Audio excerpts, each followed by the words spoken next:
So tonight I'm going to show you how to make 2 delicious, easy plant-based recipes that are both from my new book, Be Good. I'll just show you that.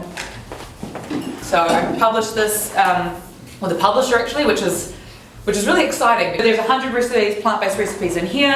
They've all got a gluten-free, nut-free, sugar-free and oil-free option. And we're going to be making a lemon apricot slice and a Moroccan bowl.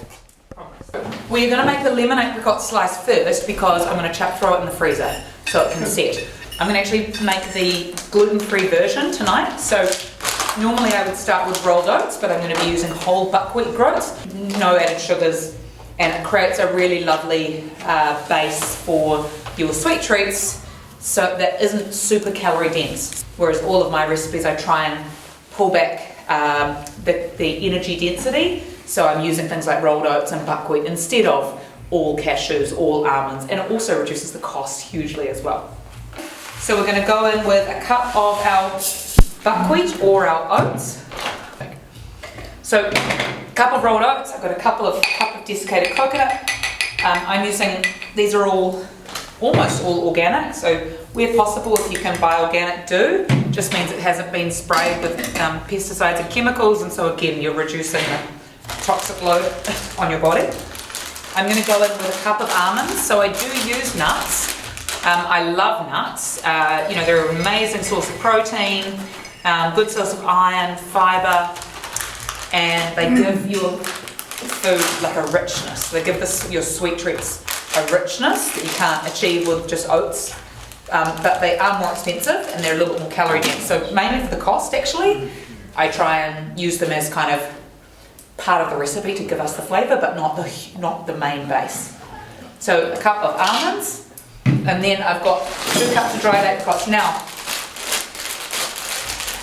does anyone know the difference between a bright orange apricot and a dark one? Sulfites.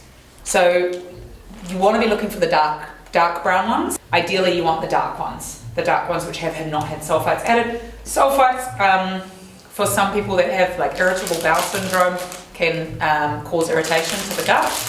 And again, it's just, it's not a whole food, you don't need to consume it. So 2 cups of apricots. If you've got a slower food processor, you could blend this in batches. So you could blend the dry ingredients down a bit and then add your apricots to just make it a bit easier. And then I'm going to add the zest and the flesh of half a lemon. So I like adding the zest, and if you've got a zester, use that. I am going to take off actually all of the zest of this because I'm going to use it for the top as well. And the zest gives it an extra flavour, but the zest also is where the essential oil resides, and the essential oils in our plants are full of beneficial therapeutic compounds, so they're really good for us.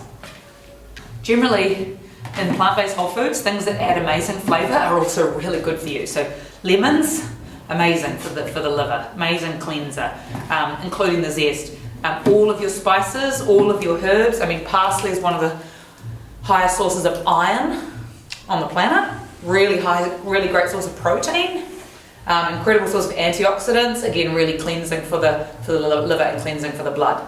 And also adds amazing flavour. All of your spices, so we're going to be using smoked paprika, coriander, cumin, turmeric, red chilli. They're the highest sources of antioxidants of all the foods, all of our foods, more than blueberries. You think, oh, blueberries, that's my antioxidants. No, spices actually have more antioxidants per gram than anything else. And of course, you're not going to eat 100 grams of spice, but all the food we ate tonight, you can taste all the different spices, right? So feel free to go wild with your spices, your lemon zest. You're only adding goodness. Okay, so I'm actually going to go in with the whole flesh and the zest of half of it. And the reason that I add the flesh is that every plant contains a different type of fibre. We sort of think that fibre comes in 2 forms, right? Soluble and insoluble. That was the old thinking. It's still true, but what the more recent research shows us is there are actually over 30,000 different types of fibre, and essentially the easy way to think about it is every single plant contains a different type of fibre. Our gut is full of over 30,000 different types of gut bacteria, not just one, 30,000 different types, and they each prefer a slightly different fibre as their food. So you just imagine that I'm feeding this guy with the collie, I'm feeding this guy with the lemon, this with the parsley, this with the chickpeas, this with the sultanas.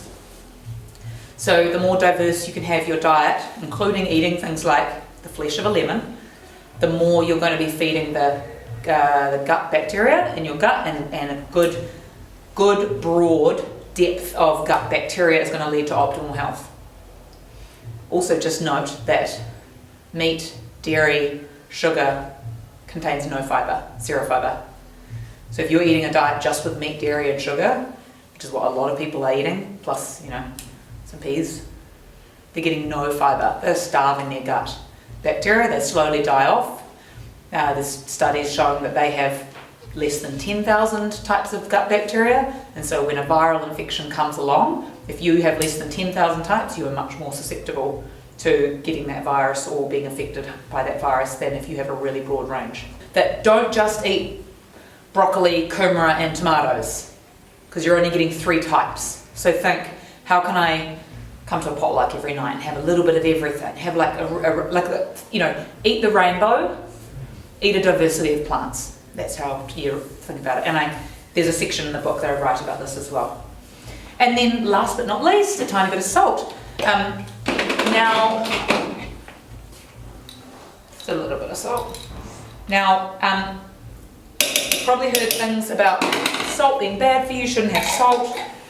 When you're eating a whole foods plant-based diet, you're basically getting no sodium in your food. It's very, very low in salt. And so adding salt, A, is going to bring out the flavour in the food, but B, a natural sea salt or a natural rock salt has actually got an amazing array of minerals in it. What you don't want to be buying is what I grew up with, which was the blue and white Cerebos thing. So that has had all of the minerals stripped, and all you are left with is bleached sodium. Now that, on a diet that's full of processed foods, meat, dairy, yes, that's not really good. You're already going to be getting a lot of sodium in the other foods, in the processed foods, and in the meat, and now you're adding bleached, stripped, pure sodium on top of that. So that's where the idea of salt is bad for you comes from.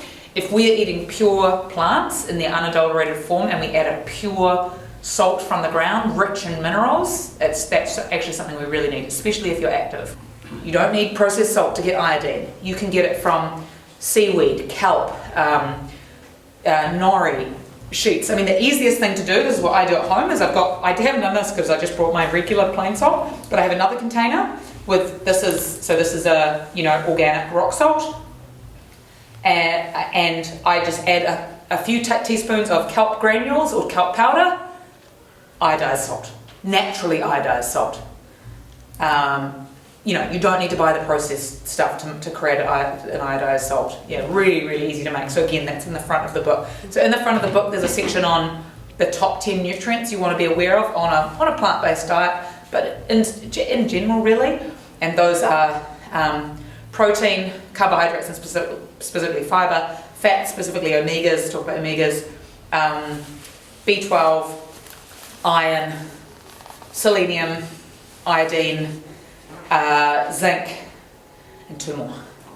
So I cover in there where to get them from, why it's important, what we need it for, how much you need, and then where to get it from a whole foods. Okay, so that's all in there. So we're just going to put the lid on and so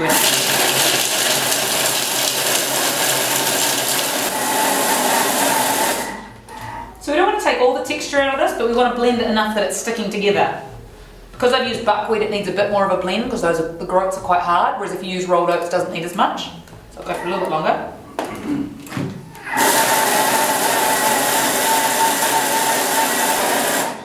Okay, so you could go more if you wanted a little bit, if you wanted it a little bit less texture, but the texture is nice. Can you smell it?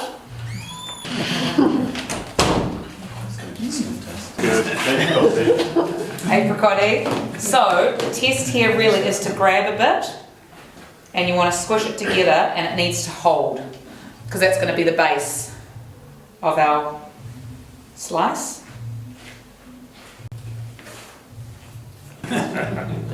Delicious. Go. Of course.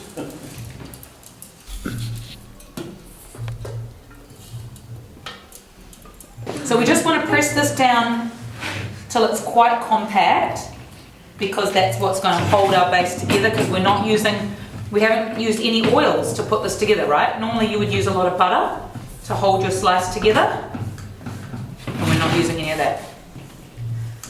So this at the moment, completely refined sugar and, well, sugar-free. You know, there's natural sugars in all foods, but this is sugar and oil-free so far, and also gluten-free.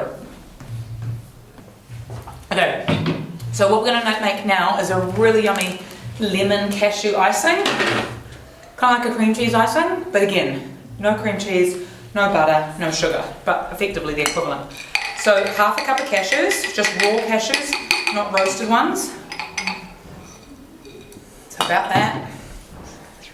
Okay, and then the key is to blend these first into a powder before you do anything else.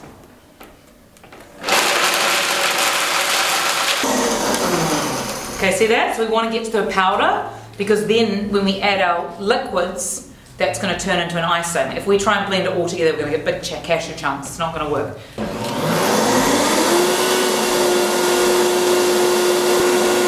And you'll see in my book, this is how I make my cream cheese icing for my carrot cake. Again, no butter, no sugar, literally 3 ingredients, and using cashews as the base. But that's the trick to it, is blend your cashews first. Any blender will do that, blend them into flour. So now I'm just going to add again the flesh of a whole lemon, but I'm adding the whole flesh.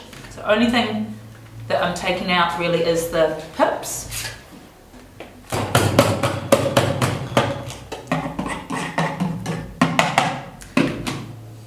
Flesh, that's half, and then we'll go for another half. These are lemons that I literally just picked off our tree.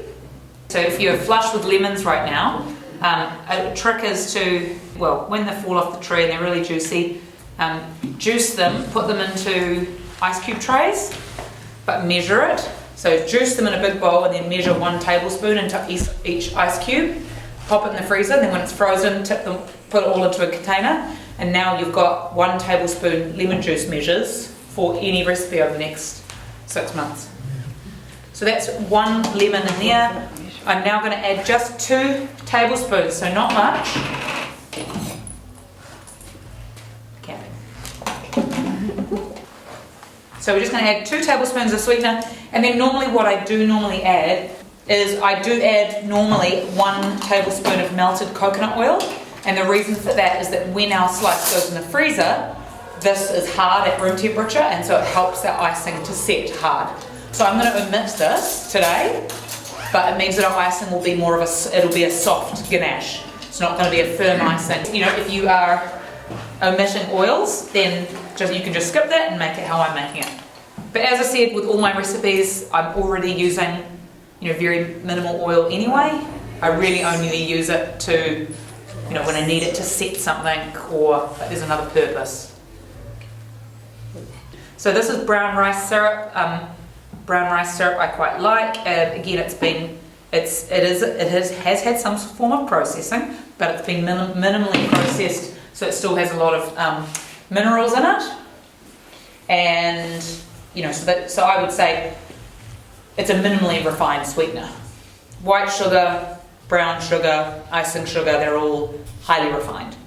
Brown sugar is just white sugar with some molasses added for colour. Brown sugar is just as bad as white sugar. So if you're avoiding white sugar and thinking that brown sugar is better, I thought so too. It's exactly the same. You want to be looking for things like coconut sugar, brown rice syrup, yacon syrup, or ideally sweetening with whole foods wherever possible. So that's what I do. So again, for this whole recipe, I'm using 2 tablespoons of a sweetener and 1 tablespoon of an oil for a whole slice. Everything else is a whole food. So what I'm going to do is, just to add the moisture that we need to create this icing, is add a tablespoon of water instead of a tablespoon of oil. Okay? But you can kind of see here where we're going with this, right? We'll can share a bit of microbiome anyway. Yes. It's all good. So, It's good here. okay, so I just added about a tablespoon of water into that. Yeah, and it freezes. You just pop it in the freezer, or a quadruple batch. Freezes perfectly, and then you wouldn't have to stop and blend. So my icing today is going to be probably have slightly more texture than it might do when I make it in my little baby blender. It's still going to be delicious. And as I said, I really like just making my recipes with what we have available, because this is what it's going to be like when you make it at home, right? You're going to have to just make it at home with what you have available. You might not have the perfect size blender or the lemon zester or anything else.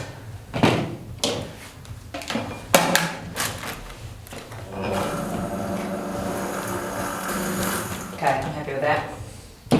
Smooth enough. So we're going to put that on the top of our base. You can see that, like, this beautiful, basically cashew cream cheese icing. And then we're just going to sprinkle this with some shredded coconut. So I used the fine desiccated for the inside, and I'm using the shredded on the top just because it's like for texture, it looks nice. And then the other thing I would normally do is put some lemon zest on the top. So I will do that. Okay, so this is going to be slightly chunkier than normal, but hey, doesn't matter. You probably could make that in, could have made that in 10-15 minutes. You can see that there. And we'll just pop that in the freezer to set. If you've got family and friends that aren't plant-based, give them a copy of my book.